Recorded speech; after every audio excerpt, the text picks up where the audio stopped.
Saya tidak mengatakan iya, masih dalam kita saksi-saksi ya, tergantung Pak Denny.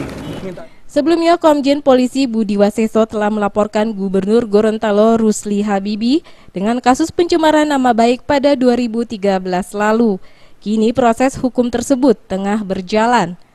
Menurut Kabareskrim Mabes Polri Komjen Pol Budi Waseso, meskipun Gubernur Gorontalo telah meminta maaf dan dirinya telah memaafkan, namun proses hukum akan tetap berjalan.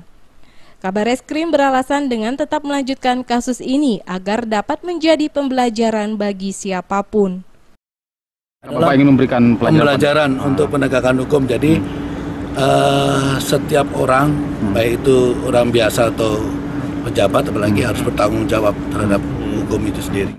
Sebelumnya, Rusli Habibie telah meminta maaf kepada Komjen Budi Waseso serta institusi Polri.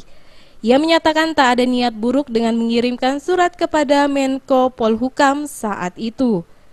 Rusli mengaku ada beberapa kondisi dalam Pilkada Kota Gorontalo tahun 2013 yang membuat hubungan keduanya kurang baik.